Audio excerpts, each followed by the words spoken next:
नमस्कार, मैं सुनील कुमार आपका स्वागत करता हूं आपके अपने चैनल क्या ऐसा होता है। दोस्तों, अंगारक दोष पिछले वीडियो में मैंने आपको बताया। अंगारक मतलब राहु के साथ मंगल या फिर केतु के साथ राहु का जब संयोग होता है, युति होती है, एक ही हाउस में होते हैं, किसी भी एक ही हाउस में, एक ही घर में, कुंडली के भाव में होते हैं, तो ये अंगारक दोष बनाते हैं। हम तो यही नहीं जानते अंगारक का मतलब क्या होता है। सुनिए, जैसे ही मैं अंगारक का मतलब बताऊंगा, आधे से ज्यादा प्रभाव आप खुद समझ जाएंगे कि इस दोष के प्रभाव कैसे होंगे। आपने होली जलती देखी होगी। होली जलती है तो आपने देखा होगा जो आग के फव्वारे से एकदम अंगारे ऊपर की तरफ एकदम स्पीड में उड़ते हैं, एकदम उड़ते हैं, देखा होगा। या फिर जो आग बुझने के पश्चात आग जो दहकती है, उसके अंगारे भी आपने देखे होंगे। 1% के लिए आप किसी आग को छूइए और 1% के लिए किसी अंगार के जो अंगारे हैं उसके संपर्क में आप आइए, दोनों में बहुत अंतर होगा। जो अंगारे हैं आपको अंदर तक क्षति पहुंचाते हैं, अंदर तक चोट पहुंचाते हैं, ये होते हैं अंगारे। इसी तरह से दोस्तों, अंगारक का मतलब बिल्कुल ऐसा ही हो गया। ये मान लो कि वो अंगारे आपके जीवन में आपको तंग कर रहे हैं, परेशान कर रहे हैं, आपके दिमाग को इस तरह से हलचल मचा रखी है कि जब भी आप बोलेंगे तो सामने वाले को आपकी बातें एकदम ऐसी लगेंगी जैसे कि आप आग उबल रहे हैं, आपके मुंह से अंगारे निकल रहे हैं। अच्छा दोस्तों, जैसे कि अंगारक दोष कुंडली में मैंने पिछली वीडियो में आपको बताया, अंगारक दोष का मतलब हो गया राहु या केतु के साथ मंगल की जो युति होती है। राहु के साथ मंगल है तो अंगारक दोष, और केतु के साथ मंगल है तो अंगारक दोष। तो दोस्तों, अंगारक दोष कुंडली में सबसे ज्यादा खतरनाक कब होता है, यह आज मैं अपने वीडियो में बताऊंगा। जिन लोगों की कुंडली में अंगारक दोष है और 12 भाव में से कुछ भाव ऐसे हैं जहां पर यह अंगारक दोष आपके जीवन को बर्बाद कर देगा, क्योंकि इसका संपर्क मतलब आपका संपर्क आपके दिमाग पर नहीं रहेगा, कंट्रोल नहीं रहेगा। अंगारक मतलब राहु ने आपके दिमाग को पूरे को कंट्रोल में ले रखा है। और मंगल जो गर्म ग्रह है, वो अपना प्रभाव आपके ऊपर जमाने की कोशिश करते हैं। राहु क्रूर ग्रह और मंगल गर्म ग्रह, दोनों आपके ऊपर अपना कंट्रोल जमाने की कोशिश कर रहे हैं, और इसमें आपकी स्थिति एकदम कठपुतली जैसी लग रही है कि आप एकदम कठपुतली हैं। जो आप करना चाह रहे हैं वो तो कर ही नहीं पा रहे, क्योंकि आपको कोई और केंद्रित कर रहा है, कोई और आपको कंट्रोल कर रहा है। राहु और केतु अशुभ ग्रह और मंगल गर्म ग्रह। अब देखिए कुंडली के अनुसार देखते हैं। कुंडली दोस्तों, जैसे कुंडली में 12 भाव, 12 में अंगारक दोष का सर्वश्रेष्ठ मतलब सबसे खतरनाक भाव, जहां पे अंगारक दोष आपके जीवन को बर्बाद कर सकता है। दूसरे भाव में राहु या मंगल मौजूद हो, माना जाता है दूसरे भाव का राहु सबसे ज्यादा खराब माना जाता है, दूसरे भाव का। और यहां पर अगर मंगल के साथ इनकी युति हो रही है तो आपका पैसा जुआ में, सट्टे में, शेयर बाजार में बर्बाद होने वाला है। आप किसी की बात मानने वाले नहीं है, क्योंकि आपके ऊपर आपका खुद का कंट्रोल नहीं है। आपके दिमाग में गुस्से में जितना नुकसान होता जा रहा है और पैसा आप देते जा रहे हैं, लगाते जा रहे हैं, प्रॉफिट नहीं होगा। आप दूसरे भाव का मतलब धन, अपना धन आप खुद बर्बाद करके मानेंगे, ठीक है, दूसरा भाव हो गया। अगर मैं चौथे भाव की बात करता हूं, चौथा भाव होता है माता का, सुख का, वाहन का, भवन का। यहां पर अगर मंगल और राहु उपस्थित हैं तो मंगल दोष भी है जबकि दूसरे भाव में मंगल था तो मंगल दोष नहीं था। तो यहां पर राहु, यहां पर मंगल, दोनों मिलकर मंगल दोष भी है और अंगारक दोष ही। आप अपनी माता को एकदम ये मान लो शत्रु के समान समझेंगे। माता और पुत्र में इस स्थिति में बिल्कुल नहीं बनेगी, क्योंकि आपकी प्रवृत्ति ऐसी हो गई है, इतना गुस्सा आप करते, इतना गुस्सा करते हैं कि आप गुस्से में अपनी माता का सम्मान भूल जाते हैं और इसकी वजह से आपका चंद्र भी कमजोर होता है।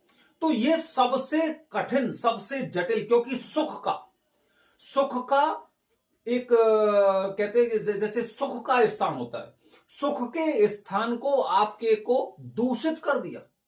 पहले तो मंगल उपस्थित हो गई, दूसरा राहु वहां पे अशुभता प्रदान कर रहे हैं, आपकी माता को कष्ट, आप घर, वाहन, भवन, इनके द्वारा आपकी एक्सीडेंट या फिर जैसे कि आपकी प्रॉपर्टी बिक गई, या फिर कहते हैं ना कि मतलब सुख, आपके सुख में हर प्रकार की समस्या उपस्थित हो रही है।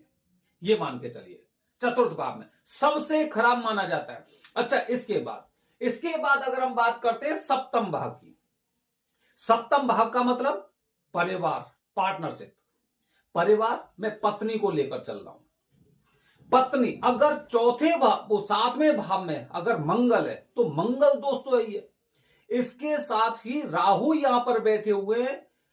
पत्नी से संबंध बहुत खराब रहेंगे, पत्नी से संबंध इतने खराब रहेंगे क्योंकि आप भी नहीं सुन रहे।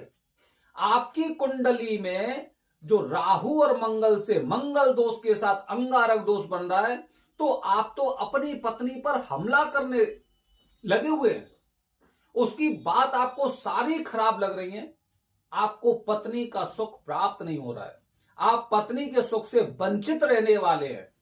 इस तरह का दोष आपके जीवन को बर्बाद कर देगा, क्योंकि इंसान का जो जीवन होता है उसमें सबसे ज्यादा सुख उसे अपनी पत्नी से प्राप्त होता है, पुरुष को।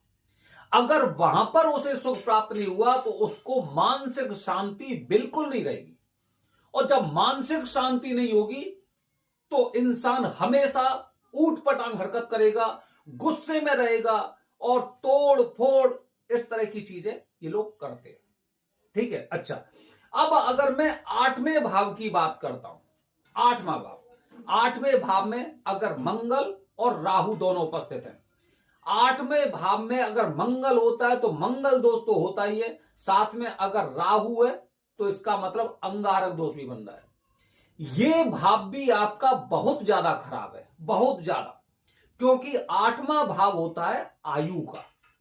जब आयु पे आपके पे बार बार कुछ ना कुछ शंकाएं आएंगी, आपको एक्सीडेंट, सर्जरी, हॉस्पिटल, इस तरह की चीजों से आपको सामना करना पड़ सकता है। बार बार कुछ ना कुछ ऐसी घटनाएं हो रही हैं, आपके गुस्से में आकर लड़ाई झगड़े हो रहे हैं, जान पर आ गई है, लोग हमला कर रहे हैं आप पर, इस तरह की समस्याएं इस जगह से आती हैं। तो दोस्तों, अगर मैं पूरी कुंडली की बात करता हूं, पूरी कुंडली की बात करता हूं तो दो स्थानों पर अंगारक दोष सबसे ज्यादा खतरनाक होता है, दो भावों पर। पहला चतुर्थ भाव, माता से संबंध खराब, चंद्र को खराब किया अपने को, अपनी गुस्सा में लीन होकर और घर बेच दिया, वाहन बेच दिए, हर जगह नुकसान कर लिया, ये सब कर लिया आपने। और दूसरा होता है सप्तम भाव। सप्तम भाव का, क्योंकि पत्नी से आपके संबंध बहुत खराब है, पत्नी से संबंध नहीं रहेंगे, तलाक तक की नौबत आ जाएगी। तलाक हो गया, उसके पश्चात हो सकता है दूसरी शादी ना हो, दूसरी शादी हो तो हो सकता है यही वाली समस्या उत्पन्न हो। पत्नी से आप बिल्कुल भी प्रसन्न नहीं है, और जहां पे आपको शांति नहीं मिलेगी, खुशी नहीं मिलेगी, मन को सुकून नहीं मिलेगा, तो चिड़चिड़ापन तो बढ़ेगा। तो दोस्तों, इस तरह से आज मैंने आपको बताया अंगारक दोष के बारे में। राहु के संपर्क में मंगल के आने से जिस तरह से अंगारक दोष बनता है, ये इंसान के जीवन को अस्त व्यस्त कर देता है। जहां पर भी अंगारक दोष बनेगा, उससे संबंधित समस्या ऐसे लोगों को झेलनी पड़ती है। तो दोस्तों, हमेशा ध्यान रखिए, जब अशुभ मिलते हैं, जब क्रूर और गर्म ग्रह मिलते हैं, तो इंसान के जीवन को अस्त व्यस्त कर देते हैं, उसके जीवन में बेचैनी ला देते हैं।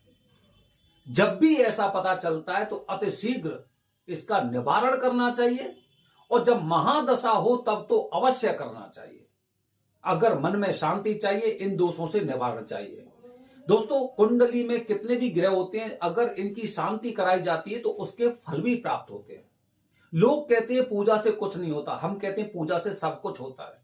जितने लोग पूजा कराने जाते हैं उनको पूजा का फल तो अवश्य प्राप्त होता है। अगर नहीं होगा तो शास्त्र हमारे झूठे हो जाएंगे, वेद हमारे झूठे हो जाएंगे, लेकिन मिलता है।